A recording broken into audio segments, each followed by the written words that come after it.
All right, let's just dive right in, shall we? We're going to tackle one of the most, well, misunderstood and fiercely debated products in the entire world of finance: indexed universal life insurance, or what everyone calls an IUL. This thing gets a ton of hype, and it gets a ton of hate. So today we're going to cut through all that noise. So, what is it really? I mean, isn't IUL the sophisticated, powerful tool for building wealth that some people claim? Or is it just a high-fee trap designed to make insurance companies rich? You hear financial gurus yelling from both sides of the fence on this one. But the truth? Well, as always, it's a little more complicated than that. Let's break it down. Okay, so before we can even get into the myths and the truths, we've got to be on the same page about what an IUL actually is. So, first things first, let's get a really clear, basic understanding of how this thing works. At its core, an IUL is a type of permanent life insurance. But here's the part that makes it so different. It's cash value. That's the money that's growing inside your policy. It's linked to a stock market index, think something like the S&P 500. So what does that mean? It means you get to participate when the market goes up. But, and this is absolutely crucial, it has a floor, which is usually set at 0%. So if the market totally crashes, your cash value doesn't lose a single dime. You get that upside potential without the terrifying downside risk. All right, now that we know what it is, let's get to the real meat of this explainer. We are going to dig into 5 of the most common attacks you hear leveled against IULs and really see what the counterarguments are based on our source material.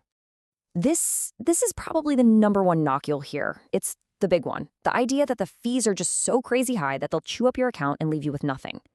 It's a really powerful claim, so let's take a closer look. Know what's fascinating is how our source material completely reframes this whole conversation. The argument it makes is, hey, wait a minute. Every single financial product has fees. Your 401k, your mutual funds, your IRAs, they all have costs. So the real question isn't, are there fees? The real question is, what am I getting for those fees? So what are those fees actually for? Well, they cover the lifetime death benefit, which is huge. They cover running the policy. And most importantly, they cover that market loss protection we just talked about, that 0% floor. That is a guarantee you just won't find in a normal investment account. And this perfectly shows that when a policy is structured the right way, it's actually designed to keep unnecessary costs down and really focus on that long-term protected growth. Yes, another classic you'll hear from a lot of financial gurus. They'll say, why bother with all the insurance stuff? Just put your money in a simple mutual fund, you'll do way better. So let's actually compare them side by side. This slide just makes the difference crystal clear, doesn't it? With a mutual fund, you are 100% exposed to whatever the market does. When it tanks, like it did in 2008 or more recently in 2020, your account value tanks right along with it. In IUL, though, it plays by a different set of rules. You get the market-linked upside, but you always have that safety net. Your principal is protected. It's never going to zero because of a crash. They're just fundamentally different animals when it comes to risk. And the advantages don't just stop with the safety net. The cash value inside an IUL, it grows tax-free. You can access that money tax-free using policy loans. And the death benefit, well, that passes to your family, you guessed it, tax-free. That's a triple tax advantage a mutual fund just can't touch. Look, this isn't about replacing all of your investments. It's about adding a powerful tool for financial diversity. Okay, this one's all about performance. Critics will point to something called caps, or participation rates in an IUL.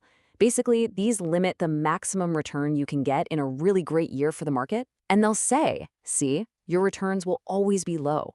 But this is really about how you define performance, right? Is it about chasing the highest possible number in a bull market, even if that means you could get totally wiped out in a bear market? Or is it about achieving consistent, steady growth by completely avoiding those huge, devastating losses? And IUL is built for that second strategy. And think about it. The single biggest killer of long-term growth is taking a major hit. When your account drops by, say, 40%, you need a massive 67% gain just to get back to where you started. By sidestepping those losses entirely, an IUL lets your money just keep on compounding, tax-free, without ever being interrupted. That is an incredibly powerful long-term advantage. This one's a bit more of a philosophical debate. It's the idea that life insurance is only for when you're young and have a mortgage and kids, and that it has absolutely no place in a serious retirement plan. But the source material argues that this viewpoint totally misses the point of modern life insurance. It really pushes this idea that a properly designed IUL isn't just a tool for after you die, it's a powerful tool for your life. It's all about what it can do for you while you're still alive, which brings us to this idea of living benefits. And this slide spells out exactly what we mean. That cash value we've been talking about, you can use it to create your own stream of tax-free income in retirement. It can basically be your own private bank for emergencies. And a lot of policies have what are called riders that let you access that death benefit early to pay for horrible costs like long-term care or a serious illness. The big one. Buy term and invest the difference. This is preached like gospel in so many financial circles. The idea is simple, right? Get cheap, temporary insurance, and then invest all the money you save. I really love this analogy because it just clicks. Term insurance is like renting a house. You're covered for a set amount of time, and when that time is up, you walk away with nothing to show for it. An IUL is like owning your home. You have lifetime coverage, and the whole time you're building up equity, that cash value that belongs to you. And here's the statistic that just drives that point home. Get this, only about 1% to 2% of all term policies ever actually pay a death claim. Why? Simple. Most people outlive their term.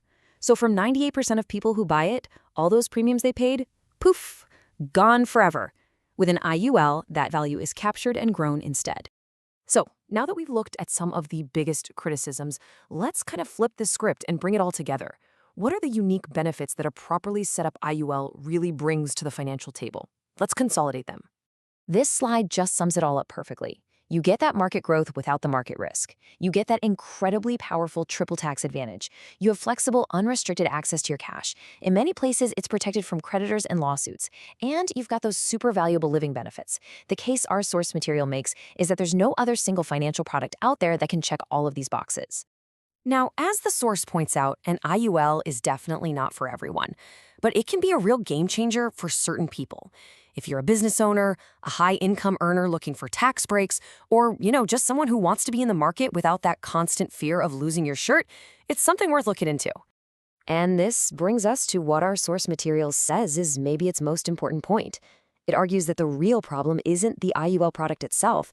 When these things go wrong, it's almost always because of bad advice, a poorly designed policy, or a salesperson just pushing it on the wrong person. Success, it seems, depends almost entirely on getting knowledgeable, truly unbiased advice. So we'll leave you with this final thought, inspired by everything we've looked at today. As you look at your own financial plan, it's worth asking yourself, is my plan protected just from market risk, or is it also protected from the risk of biased advice?